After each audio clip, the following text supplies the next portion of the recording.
السلام علیکم ناظرین، سعدیہ کی لائبریری میں آپ سب کو خوش آمدید ہے۔ امید کرتی ہوں کہ آپ کو اس چینل کی سٹوریز پسند آ رہی ہوں گی۔ اگر پسند آ رہی ہیں تو لائک، کمنٹ اور شیئر لازمی سے کیجیے گا، اور جو نیو ہیں کائنڈلی وہ اس کو سبسکرائب کر لیجیے گا۔ چلیے آغاز کرتے ہیں آج کی نیو ایپیسوڈ کا۔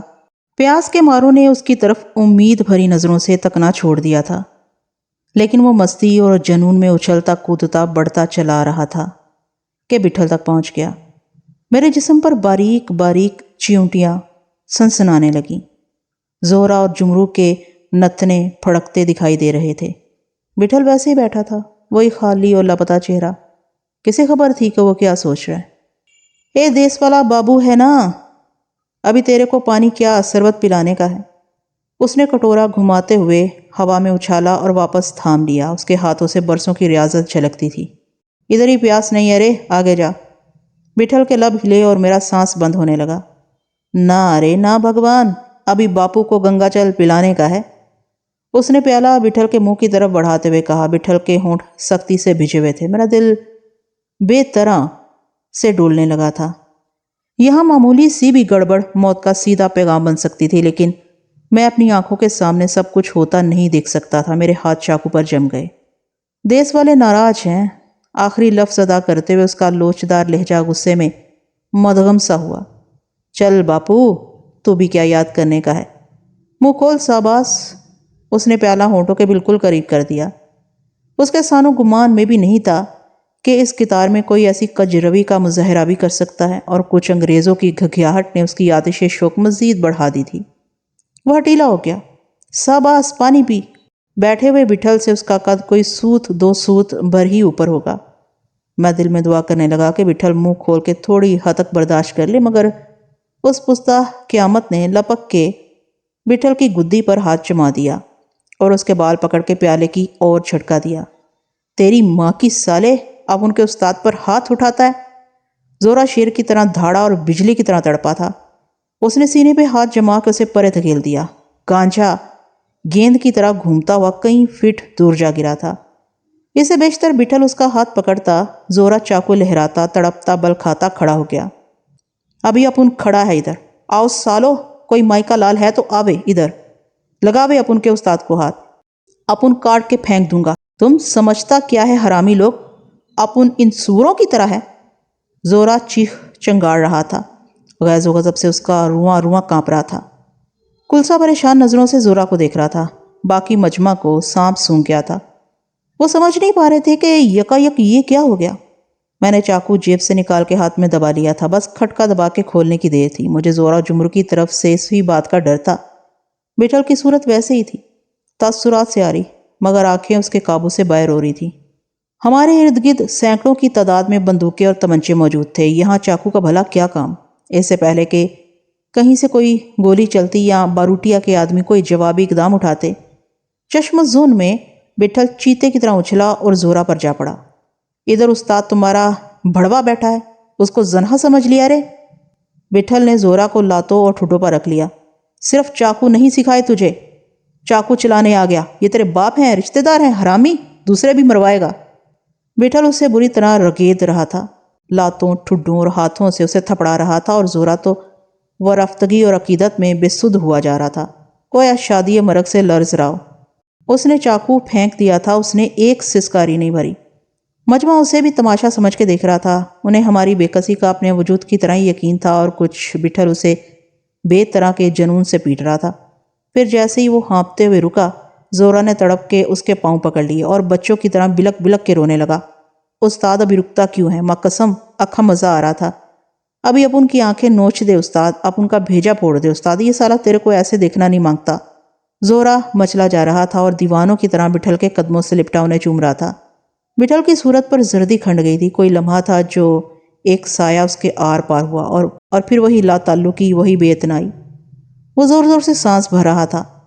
اس کے اندر اب کچھ نہیں تھا، کریدی ہوئی راکھ کا ڈھیر تھا جس نے انگارے کو نہ جانے کہاں چھپایا تھا۔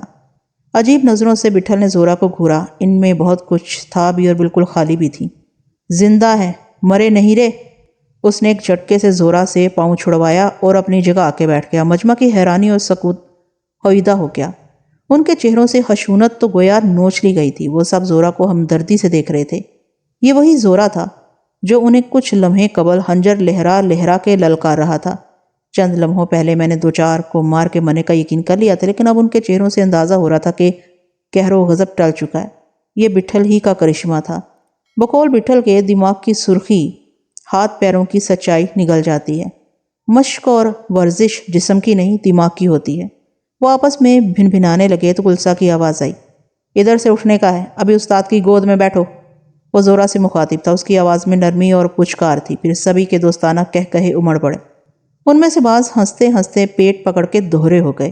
پھر تو جیسے کہوں کا مقابلہ شروع ہو گیا۔ وہ بڑھ چڑھ کے زور و شور سے چلانے لگے۔ کافی دیر یہ بیعت گوئی جاری رہی۔ انگریز قیدی مسلسل حیرانی سے تک رہے تھے۔ وہ یہ معاملہ سمجھ نہیں پائے تھے۔ موہان ایک گیند لڑکتی ہوئی آئی اور زورا سے لپٹ گئی۔ وہ گانچھا تھا۔ وہ زورا سے لپٹ کے بلکنے لگا، اے استاد، تم تو ایک دم اصیل گھوڑا لگنے کا ہے۔ سیو کی سوگندھ، تم چاقو لہرا کے اپنا دل لوٹ لیا۔ ادھر زندگی گزرنے کا ہے، استاد کی سیوا کا ایسا نظارہ اپن نے نہیں دیکھنے کا ہے۔ ابھی 100 گولی چلتا تیرے اوپر۔ واہ، استاد نے کیسا سپر ڈالا ہے۔ گانجھے نے زورا کی گردن میں ہاتھ ڈالا، اس کی پیشانی چوم لی۔ زورا جو اسے مسلسل گھور رہا تھا ایک دم مسکرا دیا۔ اس مرتبہ سیٹیوں کی چیخو پکار کا شور درختوں کے پتے پتے سے امڑ رہا تھا۔ ارے سجنوں، گانجھے نے آس کی ماسوکی شروع کر دی ہے۔ کسی نے راگ چھیڑا اور ٹھمکے لگنے شروع ہو گئے۔ کچھ دیر یہ شور و غل جاری رہا۔ پنہارے نے مشق کا منہ کھول دیا۔ اس نے قیدیوں کو کٹورا بھر بھر کے پانی پلانا شروع کر دیا تھا۔ کئی پہروں کے پیاسے بدحواسی سے پانی پی رہے تھے۔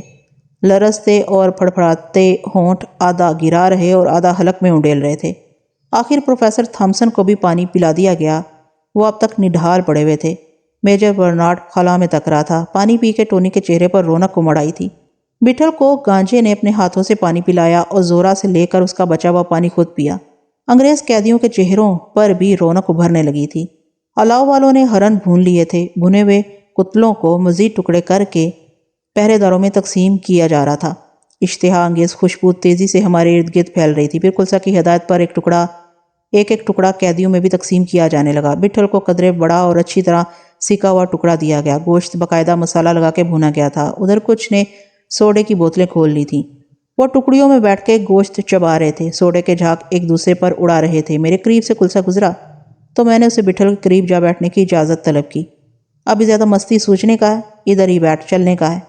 اس نے درشتی سے مجھے جھڑک دیا اور الاؤ کی طرف چلا گیا۔ کافی دیر یوں ہی گزر گئی۔ موہن باروٹیا کی نیابت کرنے والا موٹا نمودار ہوا۔ وہ تازہ دم دکھائی دے رہا تھا۔ اسے دیکھتے ہی کلسا دوڑتا ہوا اس کے قریب چلا گیا۔ شاید اس نے کلسا کو کوچ کرنے کی ہدایت دے دی تھی۔ موٹا جہاں سے آیا تھا وہاں واپس چلا گیا۔ کلسا دیگر آدمی کو ہدایت دینے میں مصروف ہو گیا۔ کچھ دیر بعد ہمارے ہاتھ دوبارہ پست پر باندھ دیے گئے۔ حدت میں خاصا اضافہ ہو چکا تھا۔ میرا پورا جسم پسینے سے تربتر تھا۔ چھکڑا لاری اڈے کے سامنے سے گزر رہا تھا۔ یہ کچی پکی سڑک اس قصبے یا شہر میں داخل ہوئے بغیر ہی دائیں جانب مڑ رہی تھی۔ اڈے کے اکلوتے سائبان کے نیچے سرخ رنگ کی لاری کھڑی تھی اور اس کے اکلوتے دروازے سے لوگ سوار ہو رہے تھے۔ اجلے لباس اور ہنستے مسکراتے چہروں کے ساتھ ایک بڑھیا دروازے پر رک کے کھڑی ہو گئی۔ وہ کچھ پڑھ کے پھونک رہی تھی۔ جھاڑ پھونک کے بعد نہ جانے کہاں سے اس نے ایک کبوتر نکالا اور فضا میں چھوڑ دیا اور لرزتی ہوئی لاری میں سوار ہو گئی۔ پھر اچانک میری آنکھیں پتھرا گئیں۔ کوندے لپک لپک کے میرے چہرے پہ پڑنے لگے۔ شاید مجھے وہم ہوا تھا۔ میں نے چھٹ پٹا کے دیکھا، وہ 100% وہی تھے۔ انہیں تو میں کروڑ ہا کے ہجوم میں شناخت کر سکتا تھا۔ مجھے کوئی دھوکہ اور غلط گمانی نہیں ہو سکتی تھی۔ وہ مولوی صاحب تھے، مولوی محمد شفیع خان۔ ان کے بالکل ساتھ ایک برقع پوش لرز رہی تھی۔ اس کے مرمری ہاتھ میں سرخ رنگ کا مخملی چوزدان تھا۔ وہی تو تھی۔ وہی قد و قامت، وہی سراپائے گل ناس، وہی خیال داستاں، وہی انداز حجابہ۔ یہ خواب نہیں، یہ تو ہو وہی ہے۔ میں تو برقع کے آر پار دیکھ سکتا تھا۔ کورا، ٹھہرو، رکو، میں آ رہا ہوں۔ میں نے چیخ کے اسے پکارنا چاہا۔ موہن مجھے احساس ہوا کہ میرا منہ رسیوں سے بری طرح جکڑا ہوا ہے اور چھکڑا اس منظر کو دھندلانے کے لیے سرپٹ دوڑ رہا ہے۔ میرا سانس رک چکا تھا، دل سینہ توڑ کے کہیں باہر دھڑک رہا تھا۔ مولوی صاحب، خدا کے لیے رک جائیے۔ میں نے بری طرح تڑپتے ہوئے چیخنا چاہا، مگر سوائے معمولی سی کھرکھراہٹ کے بوری سے باہر کچھ نہ نکلا۔ پھر مولوی صاحب نے اشارے سے اسے لاری میں چڑھنے کو کہا۔ اس نے شہزادیوں کسی متانت اور وقار سے یاقوتی پاؤں لاری کے قدمچے پر رکھا۔ میں نے اپنا سر چکڑے پر پٹکنا شروع کر دیا۔ میں وحشت اور جنون سے فٹ فٹ بھر اچھل رہا تھا۔ بٹھل اب کہاں ہے تم؟ میں کورا کو تلاش کرنے کی اہلیت نہیں رکھتا تھا نا۔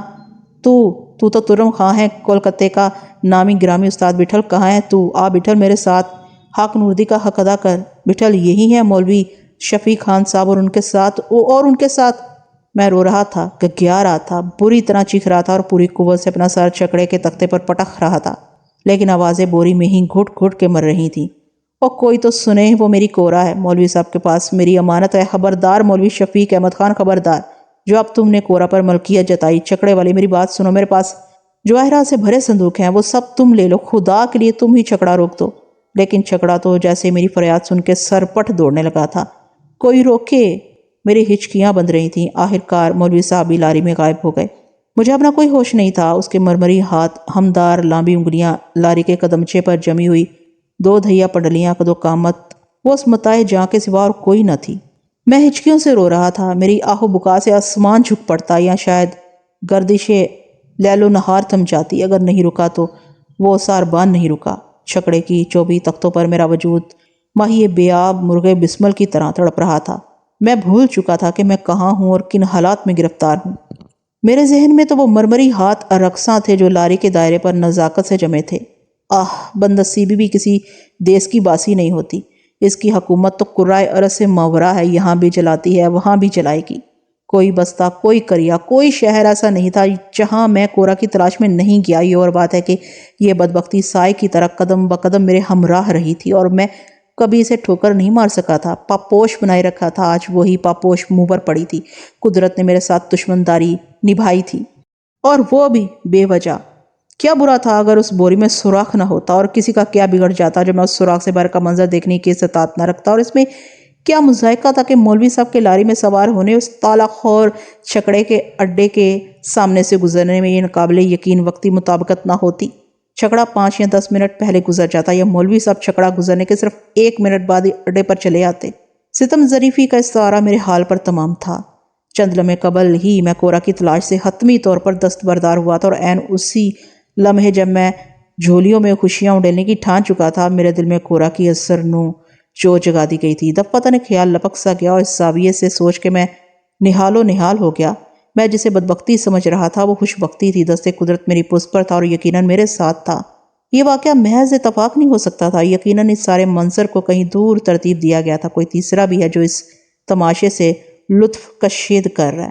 کٹھ پتلیاں تھرک رہی ہیں اور ڈوریوں کے سرے پس پردہ اور ندیدہ ہیں، گویا ابھی صدق کے اور امتحان مقصود ہیں، سختگی کے مزید ثبوت درکار ہیں۔ دفعتاً ایک تیسرے زاویے سے خیال آیا تو میری طفل ہچکیاں برقرار ہوئیں۔ میں کورا کی جستجو سے دستبرداری کا ارادہ باندھ چکا تھا، اور عین اس لمحے اس کا یوں سرے راہ نظر آنے کا مطلب یہ ہو سکتا تھا کہ قدرت اس کی خاطرداری پر کمر بستہ ہے۔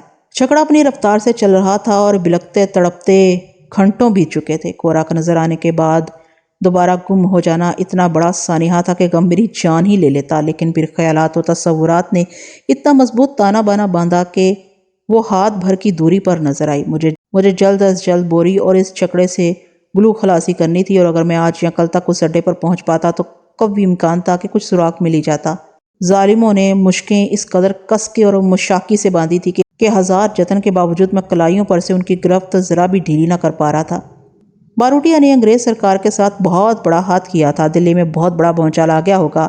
اپنے فوجی افسروں کی بازیابی کے لیے انگریز ریاستی اعمال پر اکتفا نہیں کریں گے۔ بہت ممکن تھا کہ وہ ریاست پر فوج کشی بھی کر سکتے تھے۔ باروٹیا مغویوں کو یقینی طور پر دشوار گزار جگہ پر ہی لے جا کر رکھتا، اور یہ چھکڑے انتہائی مستعدی سے بلا کسی روک ٹوک اس منزل کی جانب گامزن تھے۔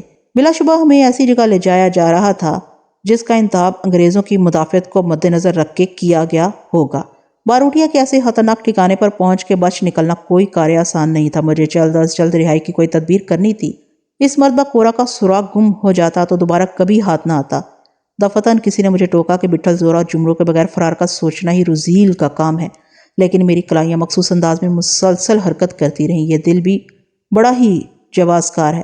فوراً ہی ڈھارس بندھائی کہ بٹھل کے لیے میرا آزاد ہونا اس قید سے زیادہ مفید ہے۔ میں اپنے ہمراہوں کے لیے آزاد ہو کے ہی کچھ کر سکتا ہوں۔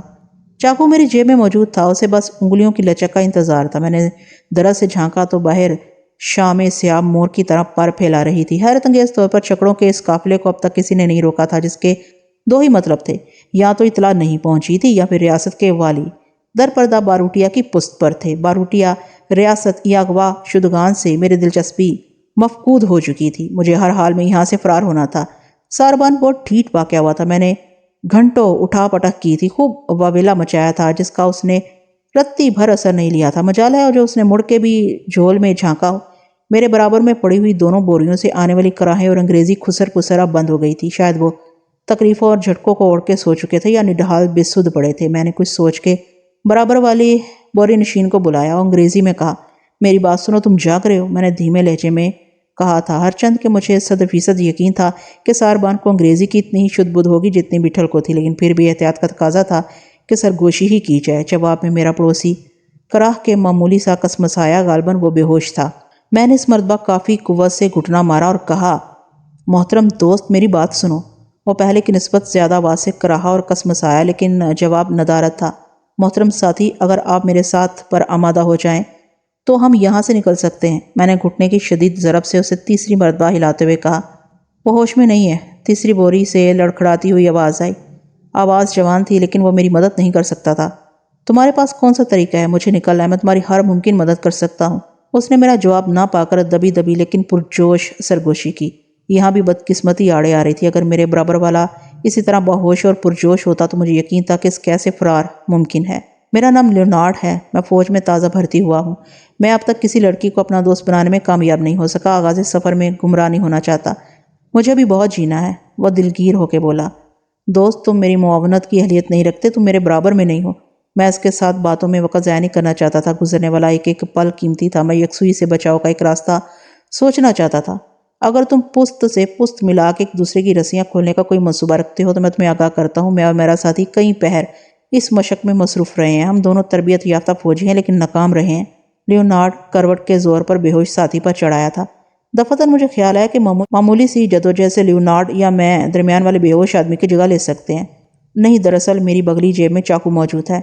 میں نے لیونارڈ کی طرف پلٹتے ہوئے کہا، چاقو؟ او، یہ تو عمدہ بات ہے، لیکن چاقو سے فائدہ اٹھانا کیوں کر ممکن ہے؟ ہاں، بظاہر تو ایسا ہی لگتا ہے۔ کوشش کرنے میں کیا حرج ہے؟ مجھے کیا کرنا ہوگا؟ تم واپس تختے سے چپک جاؤ، میں تمہارے قریب آتا ہوں۔ مجھے بتاؤ تو صحیح، تم کرنا کیا چاہ رہے ہو؟ وقت ضائع نہ کرو، مجھے اس طرف آنے کے لیے کچھ جگہ فراہم کرو۔ مجھے اس پر طیش آ رہا تھا۔ بہر سورج تھک ہار کے گھر کو لوٹ رہا تھا۔ کیا خبر وہ پھر کہیں پڑاؤ ڈال دیتے۔